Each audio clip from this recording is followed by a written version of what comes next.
Los animales construyen para vivir o atender a sus crías, cazar sus presas o almacenar su alimento. Con materiales poco comunes, crean su propia versión de lo que llamamos hogar. Torres de cera y palacios de papel. Al construir, estas avispas transforman el mundo en el cual viven y enfrentan los mismos problemas que los arquitectos o ingenieros humanos. Con el transcurso del tiempo, han seleccionado nuevos materiales y desarrollado nuevas estructuras. Deben construir para sobrevivir. El primer enjambre de abejas sociales surgió hace aproximadamente 60 millones de años, pero la vida en la Tierra ya era antigua en ese entonces. Los primeros animales habitaron 1.500 millones de años antes del nacimiento de las abejas.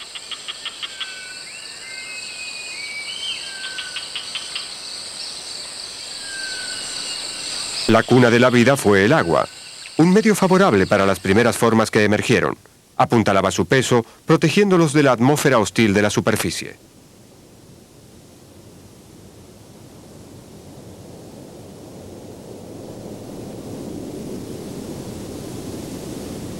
En este primer hogar, las criaturas de cuerpo blando, como este cohombro de mar, tenían poco que temer del clima. Pero el agua pronto se convirtió en un lugar donde los animales necesitaban protección unos de otros. El cangrejo, a pesar de su caparazón blindado, busca mayor seguridad ante sus enemigos cavando en la arena. Pero existe otra manera de ocultarse, y consiste en acomodar el medio ambiente de una forma duradera. En otras palabras, construir.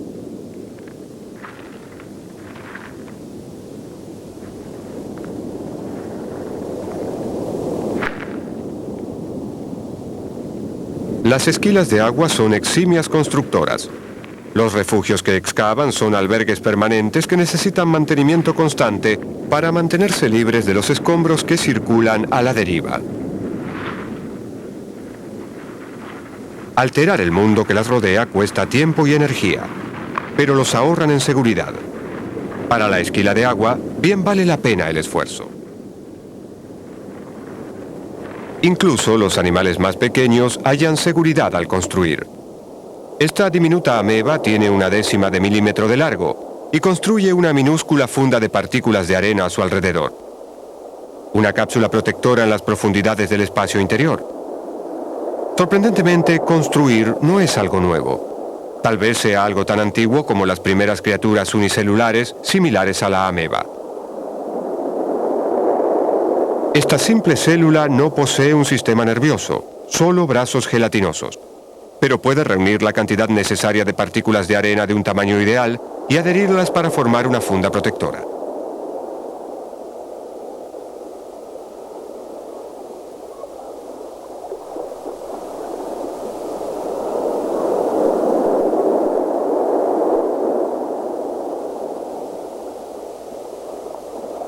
Compartiendo este mundo acuático, y no mayor que la ameba, se encuentra esta criatura conocida como rotífero. Se alimenta de diminutas partículas del agua, y con los desechos no digeridos forma unas bolillas que une hasta tener su propia funda protectora. El tamaño uniforme de los rotíferos es una ventaja para construir. Como ladrillos, estas unidades similares, una vez ordenadas, constituyen una estructura firme.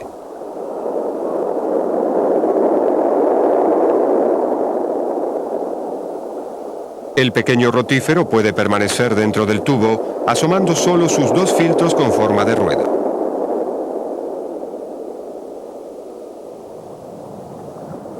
En una escala mayor, esta lava de Frigania construye una funda de piedras con materiales locales, hallados sencilla y velozmente en el lecho del agua.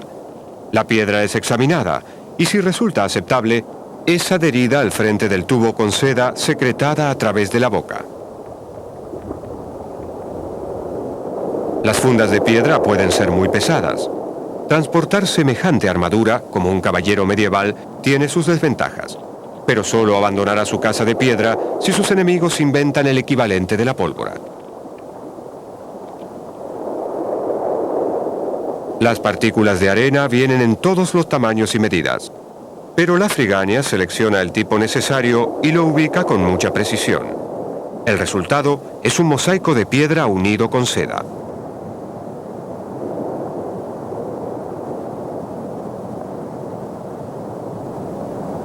Algunas clases de larvas de Frigania utilizan hojas y las cortan en piezas del mismo tamaño. Como los conjuntos de edificios construidos en serie, este material premoldeado facilita la construcción. Pero, ¿pasarán el examen del inspector edilicio?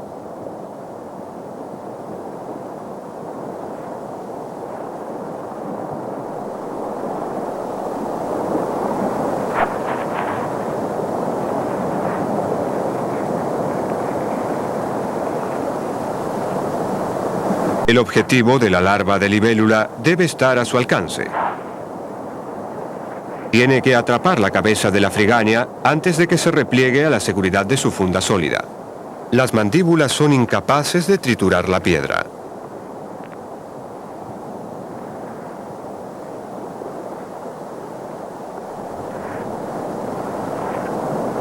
Una casa hecha con vegetación parece un blanco fácil.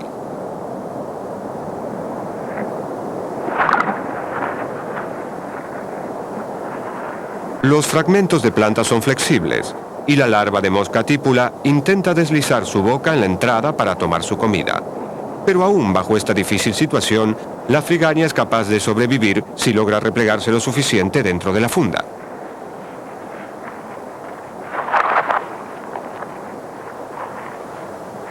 Una estocada directa, desastrosa para la Frigania, pero un suculento éxito para el atacante.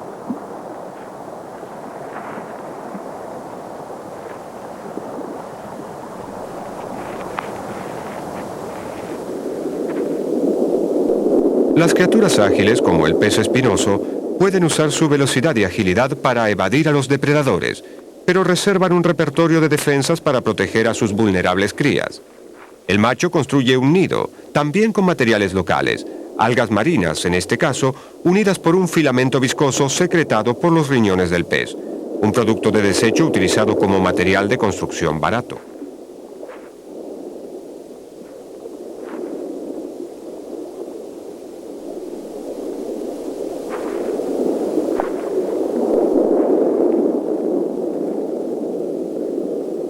El pez queda atrapado, pero en una línea de su propia composición. Un soporte firme resulta esencial para este filamento flexible, con el cual se envuelve una y otra vez el nido en donde la hembra pone sus huevos.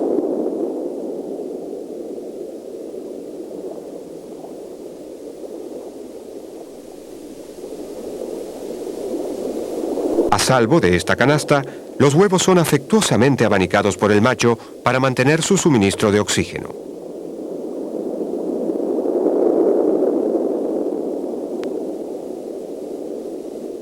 La habilidad de ensamblar materiales comunes no es un talento que distinga a los mamíferos, excepto nosotros y el castor.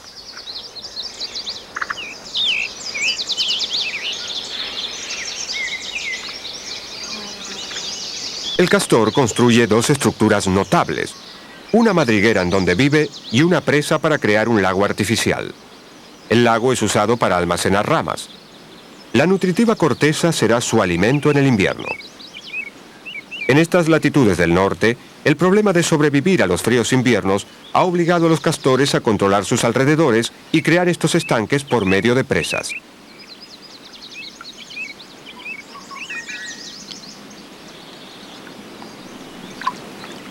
La presa es asentada con troncos y plantas cuidadosamente ubicados y sellados con lodo.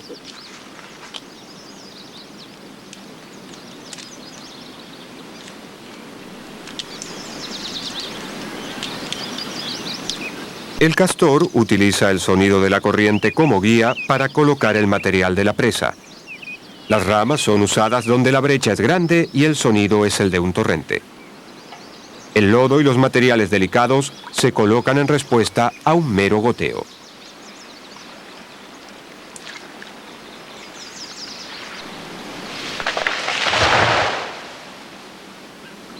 El castor es un eficiente leñador que tala leña y alimento. Las hojas de álamo se comen en el momento, pero muchas ramas serán almacenadas bajo el agua para el invierno. La casa de troncos es sellada con lodo y en su interior la familia está abrigada y segura. Estas viviendas se encuentran muy bien ventiladas. Solo las ramas que forman el techo están acomodadas sin precisión.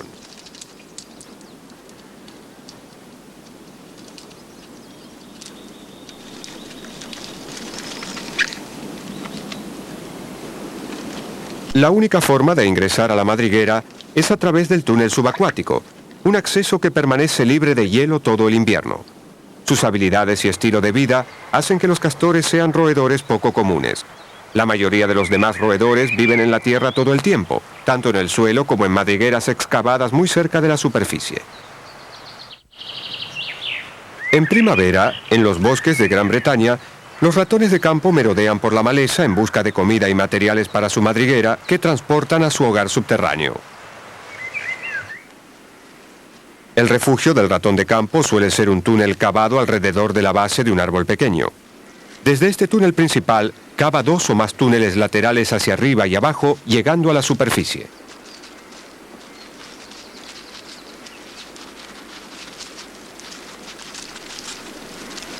Otro corredor subterráneo también se extiende por debajo de las raíces del árbol hasta llegar a una recámara y una despensa.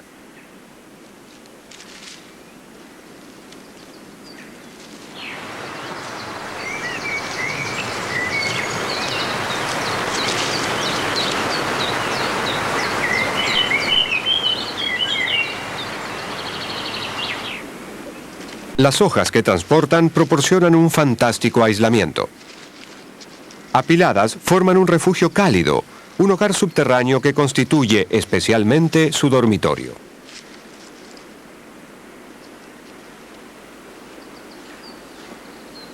El topo, a diferencia del ratón de campo, pasa la mayor parte de su vida en sus túneles.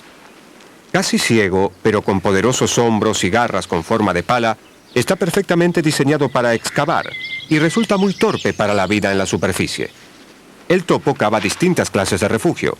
La cavidad donde duerme puede estar a 1 metro de profundidad, mientras su entrada comienza en una saliente visible con las conocidas pilas de despojos.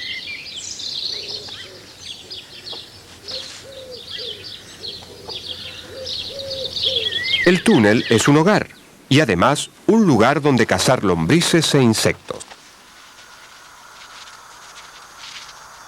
La elegancia del diseño del topo como máquina excavadora aparece también en un animal distinto, el grillo de matorral.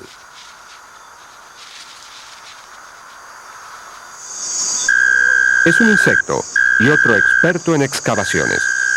Tiene patas frontales similares al topo e incluso la misma energía nerviosa. Pero lo más notable es la forma en que moldea especialmente la entrada del túnel y de esa manera amplifica y dirige su canción de galanteo.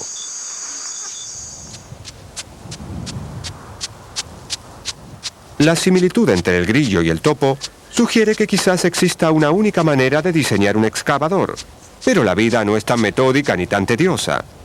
Estos mini volcanes erupcionan del túnel de un excavador que es totalmente distinto. Estos peones mamíferos viven bajo la tierra, al calor del desierto de Kalahari. Son gerbillos y sus dientes constituyen la maquinaria excavadora. Sus dientes son tan alargados que no pueden cerrar los labios.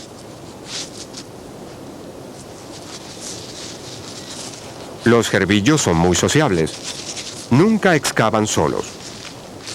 Mientras un minero se encuentra en la etapa de trabajo, otros expulsan la tierra y los que buscan nuevos cargamentos los van pasando sobre sus espaldas.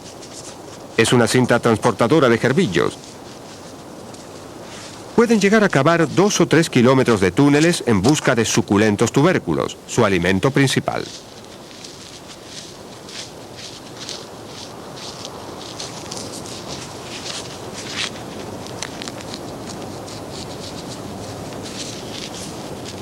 Su excéntrica vida social se parece más a la de las termitas que a la de los mamíferos. Las colonias pueden contar con 250 individuos. Tienen incluso una reina, la única hembra reproductora protegida en su cámara subterránea.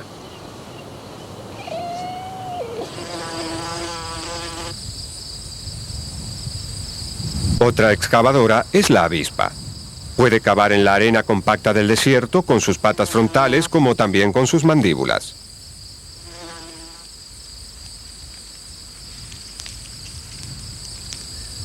Un simple hoyo en el suelo proporciona un refugio seguro para sus larvas.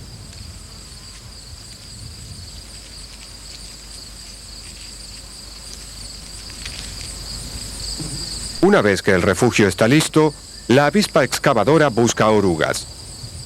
Paralizada por un aguijón, la oruga permanecerá fresca por un tiempo y constituirá la comida para las larvas de la avispa. El simple hoyo se convierte en depósito y a su vez en cuarto de los niños.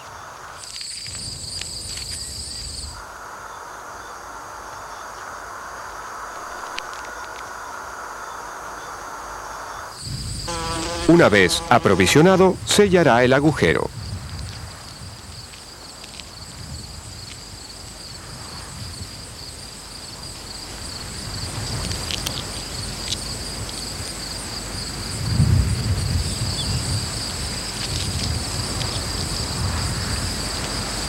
Finalmente, un terrón de arena sostenido con las mandíbulas es usado como martillo para compactar los fragmentos sueltos y ocultar la entrada.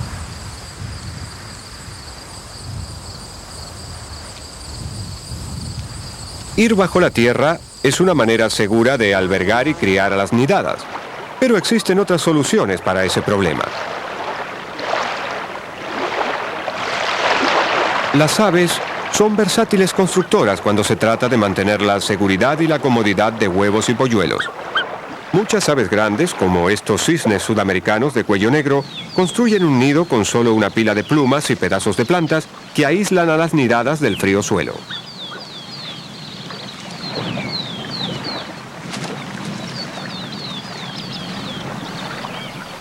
Los cisnes comunes dominan esta simple técnica. Se requiere poco esfuerzo y los junquillos son fáciles de obtener. Con movimientos simples, él pasa. Ella ubica.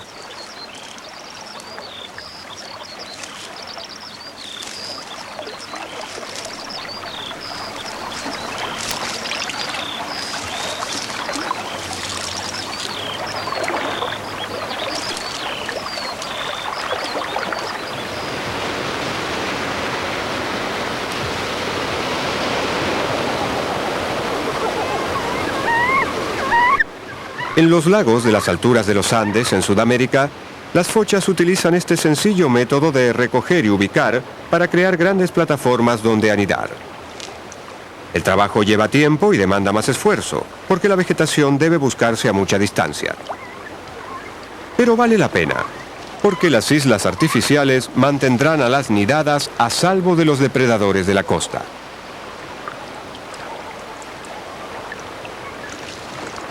Un pariente de este ave, la fulica crestada, construye sus islas con pequeñas piedras, desplazando 1,5 toneladas de ellas, como así también la vegetación.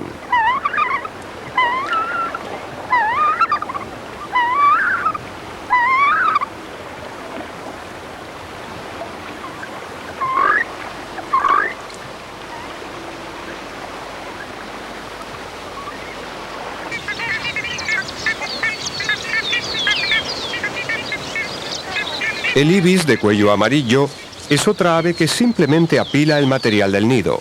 Utiliza ramas.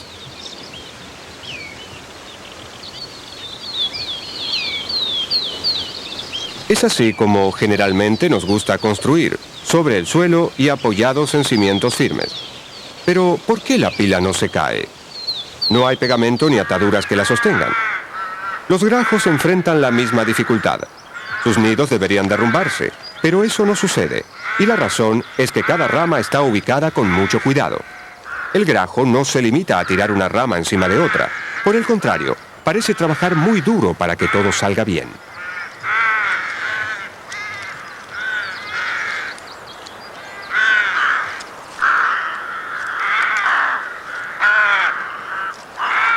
La idea es insertar la rama para que la mayor parte de las protuberancias y salientes se enganchen con otras ramas. Desde el suelo, el nido del grajo puede parecer una estructura tosca y sencilla. En un sentido lo es, pero se pueden identificar distintas capas.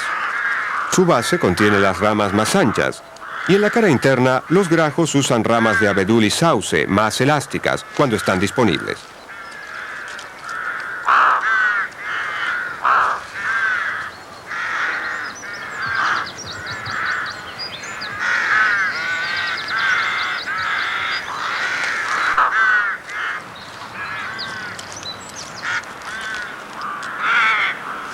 Una vez que el nido está casi terminado, se recogen pastos blandos para alinear el borde del nido.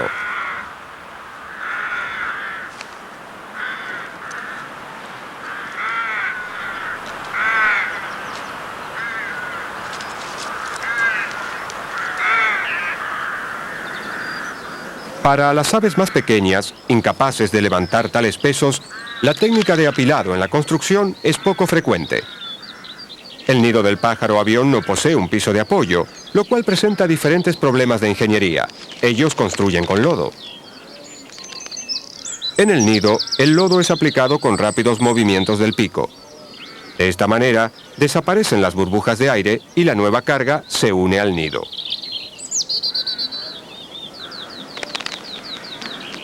También recogen pedacitos de paja con el lodo, y no es por casualidad. Cuando se agrega paja, no aparecen grietas y el nido no se derrumba.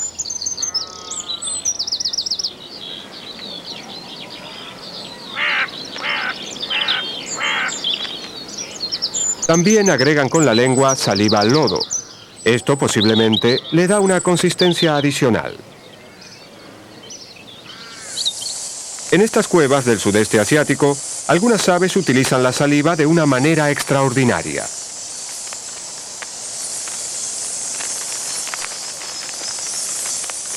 El vencejo real construye su nido con saliva que emerge de su boca como un filamento glutinoso. Aunque es blanda cuando se la expulsa, la saliva se endurece rápidamente y las propias plumas del ave se incorporan a la matriz de saliva para formar el nido.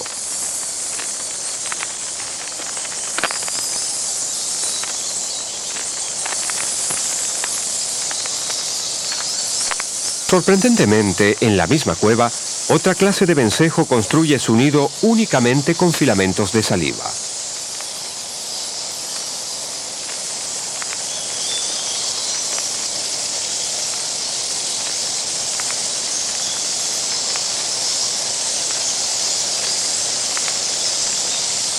En términos de ingeniería, estos nidos funcionan como estructuras de vigas. Están asidos de un lado sin apoyo encima o debajo. Liviano y duro, una vez seco, el nido de pura saliva puede soportar el peso de toda la familia. Una vez cocido, se convierte en un bocado exquisito, la mejor sopa de nido de ave. Es un nido que otorga placer a ingenieros y cocineros.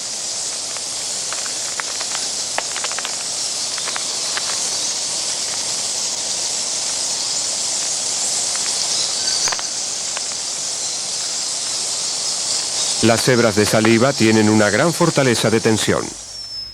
Otras aves utilizan las propiedades tensoras de la celulosa de las fibras de las plantas para colgar sus nidos. El herrerillo cuelga los cimientos de su nido de una rama ahorquillada.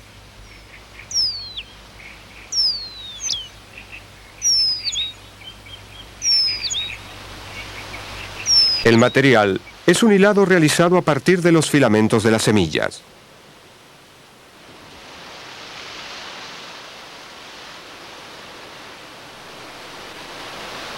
A medida que avanza la construcción, las fibras forman un marco mullido alrededor de la recámara del nido.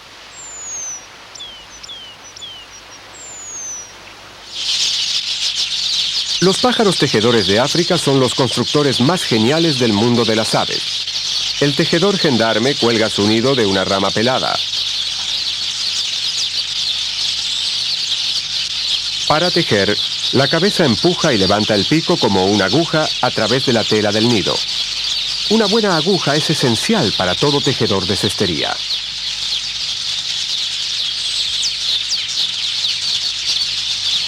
La aguja del tejedor debe poder moverse en todas direcciones.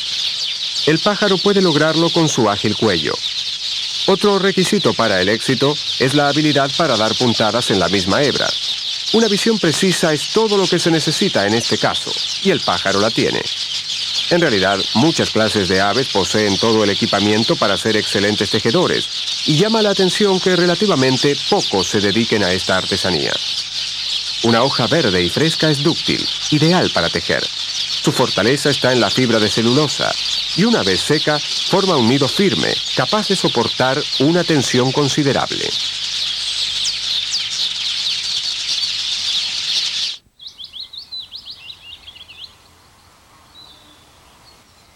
Las arañas se adelantaron millones de años a los ingenieros, no con cables de acero, sino con seda. Resistente y versátil, cada hebra de seda de una araña es tan fuerte como el acrílico y tiene 2 veces su flexibilidad.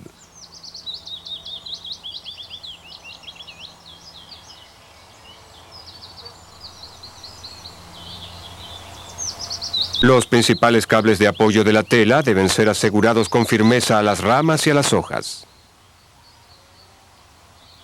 Las arañas construyen muchas clases de trampas. La función de esta tela oval consiste en detener las presas en pleno vuelo e impedir su escape. Aquí la araña está hilando su pegajosa trampa, que se apoya en un marco de filamentos proyectados desde el centro que no son pegajosos. Los filamentos radiales son elásticos. Se estiran y cuando se sueltan, regresan a su tamaño anterior. Por eso pueden ser empujados por un viento moderado sin sufrir daños.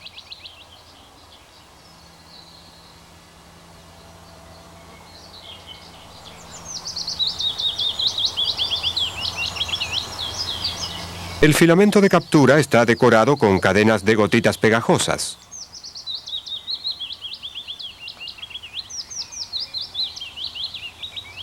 Estas cuentas semilíquidas de pegamento se adhieren a la presa durante el impacto y sujetan a las víctimas a la tela.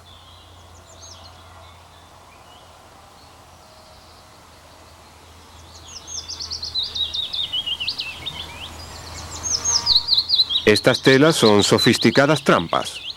Su mayor característica es la habilidad para absorber el golpe cuando la presa choca.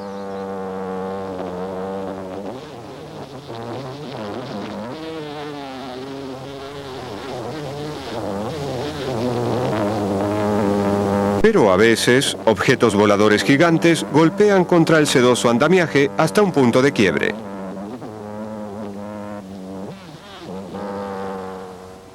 En ese caso, el resultado es el desastre en lugar de una comida abundante. En su casa, en el borde de su tela, la araña se mantiene en contacto con la acción. Una pata en el cable de comunicación controla las vibraciones y permite saber si la presa es grande o pequeña.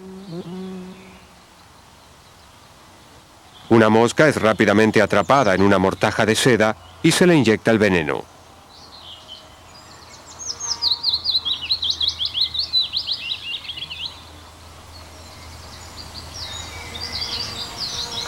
Una vez amarrada, será almacenada hasta que la araña sienta apetito.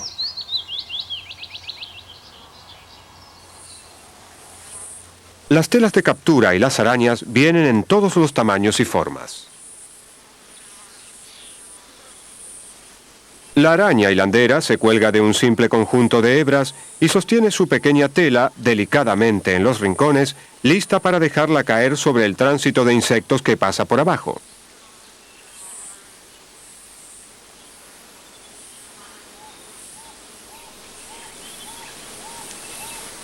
No solo las arañas son capaces de hilar seda. Algunas hormigas hacen sus casas de seda en las ramas de los árboles.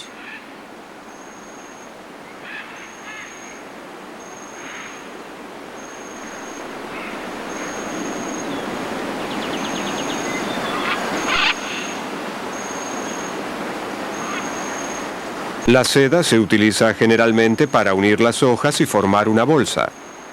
Equipos de obreras rellenan las brechas entre las hojas, hilando con sus patas y sus mandíbulas para sostener los extremos. Las hormigas adultas no secretan seda, solo las indefensas larvas lo hacen. Por eso los adultos toman los gorgojos blancos y los utilizan como tubos de pegamento, pasando los filamentos a través del agujero hacia atrás y adelante.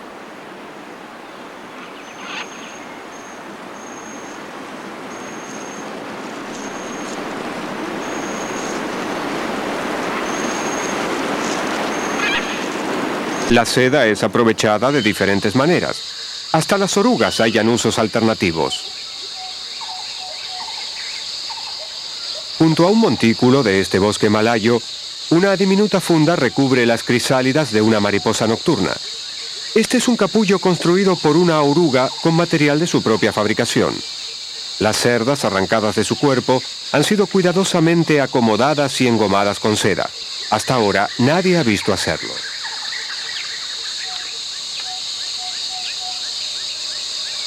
Posiblemente está diseñado para proteger a las crisálidas de las hormigas, como esta extraña funda, similar a una concha, sobre una chinche chupadora de savia. El material excretado por la cola de este animal es una especie de cera. Las chinches chupadoras de savia excretan cantidades de ligamasa, pero algunas chinches, en lugar de desechar el azúcar, lo convierten en cera. Este arquitecto fabrica la cera en una celdilla inexpugnable, de donde puede alimentarse sin ser molestado.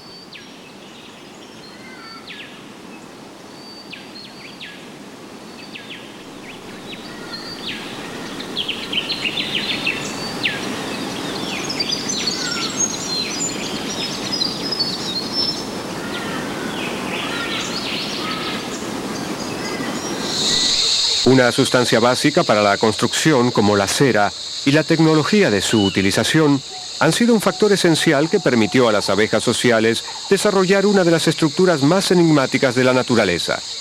Esta es la entrada al hogar subterráneo de las abejas tropicales que carecen de aguijón. El tubo alargado y angosto es fácilmente resguardado ante el ataque de las hormigas.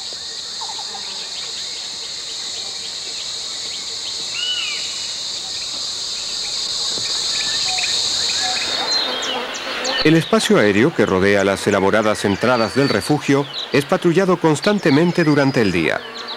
La cera de las abejas suele ser blanda y maleable, pero al mezclarla con resinas de plantas recogidas por las abejas, la cera se endurece, favoreciendo la erección de estas increíbles torres.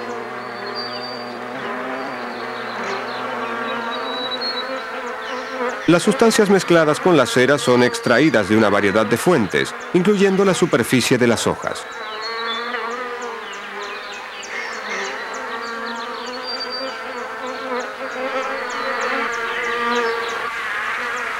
En el interior del nido se encuentra otro mundo, más oscuro.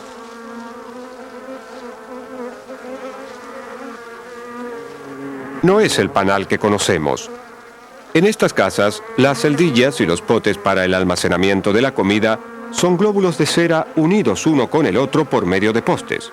Cada cosa está firmemente fijada a otra.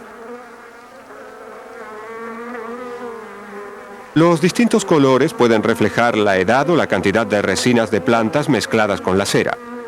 La cera ha tenido una considerable influencia en la vida de las abejas. Su desarrollo posibilitó la existencia de potes herméticos para miel.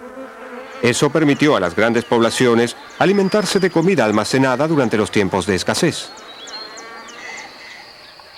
Los árboles dañados también son visitados por las abejas para recoger fibras de celulosa. Los pedazos de madera quebrada son colocados en los canastos de polen sobre las patas traseras de las abejas.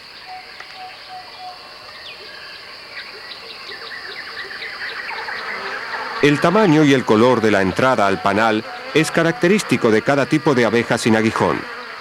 Pero ¿por qué crean esta clase de portales ornamentados? Es un misterio.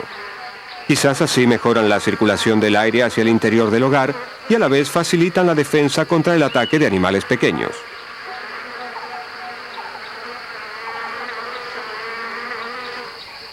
Apuntalado con cera en su unión con el árbol, este tubo largo y liviano proclama su gran fortaleza proyectándose hacia afuera.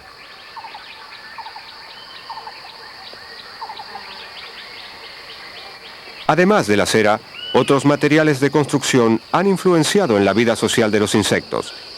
Entre las distintas avispas, una clara sucesión de adelantos técnicos se asemeja a nuestra propia revolución industrial. Esta avispa solitaria está formando un pote de barro en donde criar una larva. Hace vibrar velozmente su abdomen para esparcir el lodo.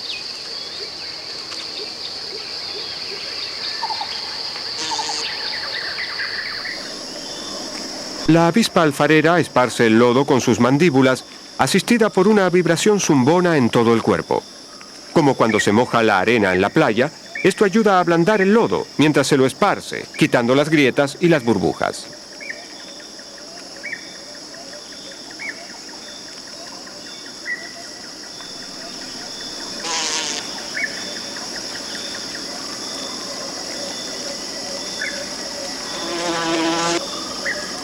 Casi todas las especies de abejas solitarias construyen celdillas de barro o cavan refugios.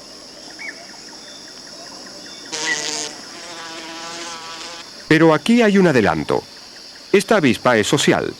Cuando anida, utiliza una tecnología nueva, el papel. Y las avispas lo inventaron. El papel es la fibra de las plantas embebida en una matriz de saliva. Como la hebra de seda o el cable de acero, es un material de tensión. Puede colgarse un peso de él. El papel en esas células es liviano, aunque algo desmenuzable y débil. Necesita apoyo adicional como el tallo de una planta, pero eso solo al principio. Y a medida que las avispas sociales evolucionaron, también avanzó la tecnología del papel. Estos nidos están muy expuestos. Estas avispas tropicales asiáticas repelen a las hormigas con una secreción utilizada para formar un aro protector alrededor del tallo de la planta. Se lo conoce como el guarda hormigas.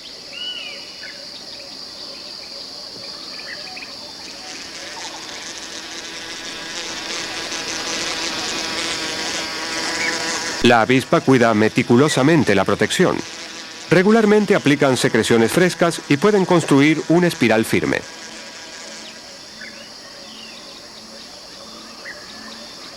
Las hormigas perciben la comida, pero pronto abandonan el intento de cruzar la barrera química.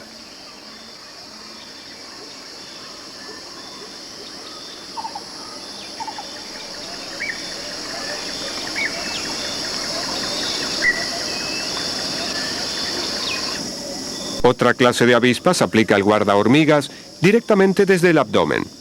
El nido, en este caso, está diseñado de una manera muy distinta. Compuesto de vegetación macerada mezclada con saliva y conocida como cajas de cartón, tiene un cuarto para 10 celdillas y 2 o 3 adultos. Todas estas pequeñas sociedades de avispas cuelgan sus hogares de los tallos o las ramas para reducir el riesgo de depredación de las hormigas. No todas producen palacios de papel tan elegantes.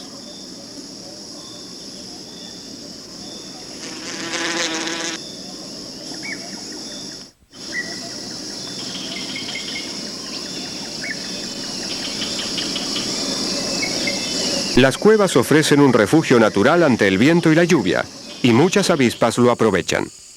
En el interior, el techo tiene incrustados nidos construidos en varios estilos. Un simple panal plano unido directamente al techo. Pero aún así, deben revestir la pared interior de las celdillas con el pegajoso repelente de hormigas.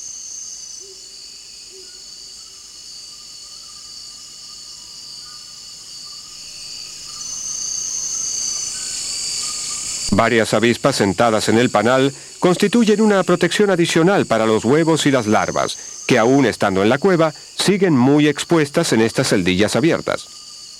Si el panal queda sin atender o sin protección química, la nidada será asolada por las hormigas. Lo que se necesitaba no era un palacio, sino una fortaleza de papel.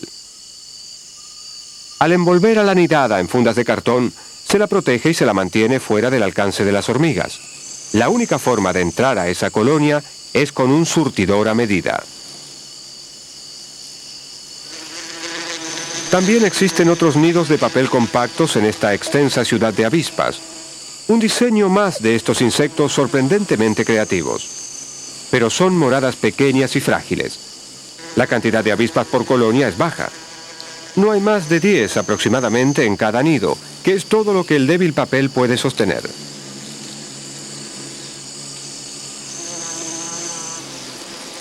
Entonces, ¿cómo crecieron los nidos de avispa? Afuera de la cueva hay avispas que tienen una respuesta posible, que cuelgan su nido de una hoja con un tallo angosto. Un dispositivo simple, pero desconocido para las primitivas abejas sociales que están dentro de la cueva.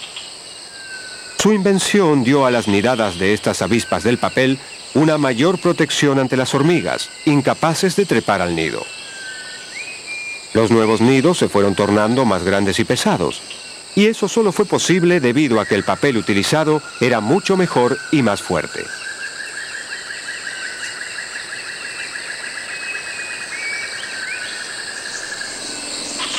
Finalmente, los panales más grandes pudieron ser suspendidos de tallos angostos.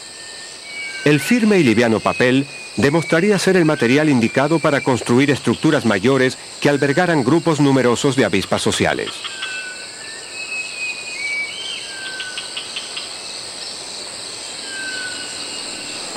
Ocultos en nuestro propio jardín o ático, estas varas pueden sostener una pila de panales colgados uno debajo del otro en el nido de la conocida avispa de jardín, la que persigue la mermelada o a nosotros.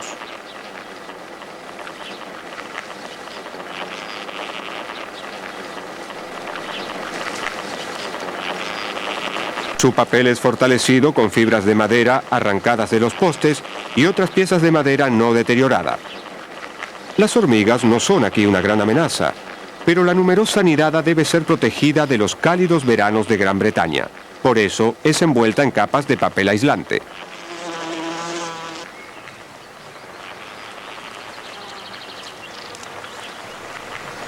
Es decir, que el papel hizo posible el crecimiento de las avispas.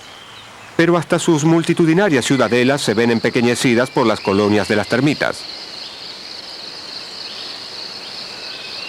Con millones de individuos en una colonia, las termitas forman las mayores comunidades de insectos.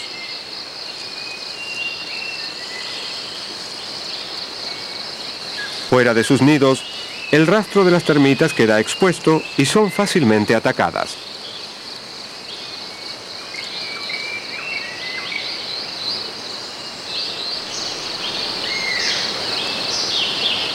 Las avispas son carnívoras y frecuentemente se alimentan de termitas.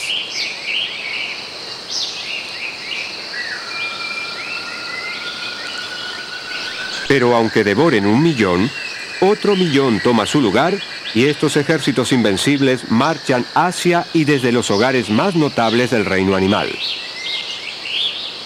Algunas termitas construyen sus nidos en los árboles y el material es también una especie de papel. Otras construyen torres de barro en la superficie del bosque.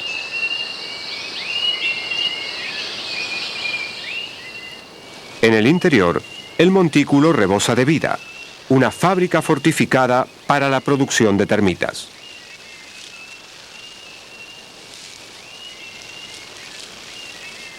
En su interior, donde la temperatura está controlada y el aire acondicionado, las plantas son abonadas, los hongos crecen y los bebé termitas alimentan la interminable cadena de producción.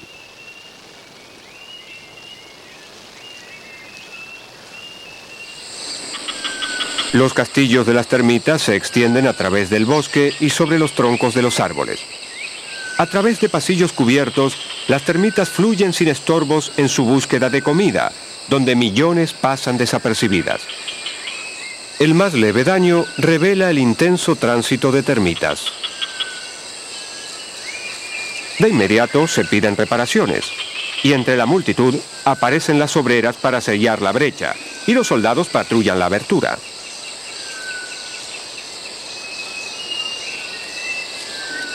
Las obreras utilizan 2 materiales distintos de construcción: fibras de madera transportadas en la boca y un pegamento arrojado a chorros desde la cola.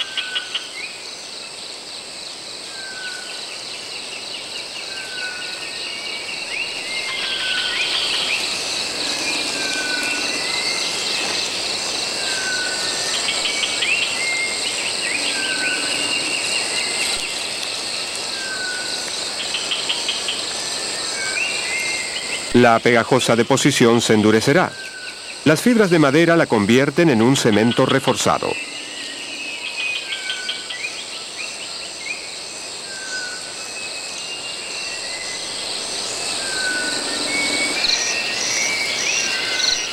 La habilidad para construir y reparar eficientemente las avenidas de la extensa comunidad de las termitas permite la seguridad de sus atareados habitantes.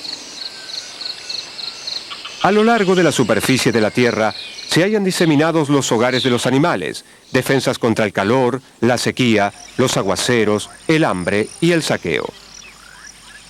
Hogares comunales o refugios privados fueron construidos en la fábrica del planeta con diseños y materiales que presagiaron nuestra propia y notable era de los arquitectos. En solo 100.000 años, el polvo de la Tierra fue usado para dar la forma de las ciudades de nuestro mundo.